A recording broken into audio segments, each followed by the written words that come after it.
حضرت خالد بن ولید رضی اللہ تعالیٰ عنہ کا نام سنتے ہی ایک عظیم سپہ سالار کا تصور دماغ میں آتا ہے جو ہر جنگ میں فتح حاصل کرتا تھا، لیکن ان کا اصل مقام صرف ایک سپہ سالار کا نہیں بلکہ ایک ایسے شخص کا ہے جو دنیا کی دولت اور طاقت کا مالک ہونے کے باوجود سب کچھ اللہ کے راستے میں قربان کرنے والا تھا۔ ان کا خاندان قریش کے سب سے امیر اور طاقتور گھرانوں میں شمار ہوتا تھا اور ان کے والد ولید بن مغیرہ اپنے دور کے سب سے بڑے دولت مند اور طاقتور لوگوں میں سے ایک تھے۔ ولید بن مغیرہ صرف قریش کا ایک عام سردار نہیں تھا بلکہ مکہ کا سب سے امیر اور طاقتور شخص مانا جاتا تھا۔ عرب کے لوگ اس کی دولت کا اتنا ذکر کرتے تھے کہ کہتے تھے اگر قریش کی ساری دولت ایک طرف رکھ دی جائے اور صرف ولید بن مغیرہ کی دولت ایک طرف تو پھر بھی اس کی دولت زیادہ نکلے گی۔ اس کا محل، اس کے گھوڑے اور اس کے لباس تک باقی لوگوں سے فرق ہوتے تھے۔ جب وہ کسی محفل میں جاتا تو سب اس کی عزت کرتے تھے۔ اس کے پاس صرف مال نہیں تھا بلکہ سیاست اور حکومت کا تجربہ بھی تھا۔ اسی وجہ سے قریش کے فیصلے لینے میں اس کا سب سے بڑا کردار ہوتا تھا۔ مکہ کا یہ امیر ترین شخص ایک ایسے لڑکے کا باپ تھا جو آگے چل کر اسلام کا سب سے عظیم سپہ سالار بنا،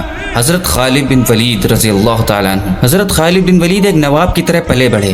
بچپن سے ان کو بہترین گھوڑے ملتے تھے، مہنگی تلواروں سے تلوار بازی سکھائی جاتی تھی اور جنگوں کی اسٹریٹجی کا علم دیا جاتا تھا، کیونکہ ان کا خاندان بنو مخزوم قریش کا وہ خاندان تھا جو جنگوں اور لشکروں کا ذمہ دار ہوتا تھا۔ ان کے گھر میں صرف نوابی زندگی نہیں تھی بلکہ ہر وقت لڑنے اور جیتنے کا جذبہ بھی تھا۔ وہ جب جوان ہوئے تو وہ بھی اپنے والد کی طرح امیر تھے۔ ان کے پاس بہت سارے گھوڑے، جنگ کا اسلحہ اور نوکر چاکر تھے۔ وہ ایک ایسے فوج کے سردار تھے جسے ہر کوئی شکست دینا ناممکن سمجھتا تھا، لیکن جب اللہ نے ان کے دل میں اسلام کی روشنی ڈال دی تو انہوں نے صرف اپنی زندگی نہیں بلکہ اپنی ساری دولت بھی اللہ کے راستے میں قربان کر دی۔ حضرت خالد بن ولید رضی اللہ تعالیٰ عنہ جب اسلام میں آئے تو انہوں نے اپنی ساری طاقت صرف ایک چیز کے لیے لگا دی، اسلام کی عزت اور اس کی حفاظت۔ وہ جنگ پہ جنگ جیتنے لگے، مگر ایک دن ایسا آیا جب ان سے سپہ سالاری کا عہدہ لے لیا گیا۔ پھر بھی وہ صرف ایک سپہ سالار کی طرح لڑتے رہے۔ ان کے پاس پہلے جیسی دولت نہیں رہی مگر وہ دنیا کے اصل امیر بن چکے تھے۔ وہ اللہ کی رضا حاصل کر چکے تھے۔ جب ان کا انتقال ہوا تو ان کے گھر میں صرف ایک تلوار،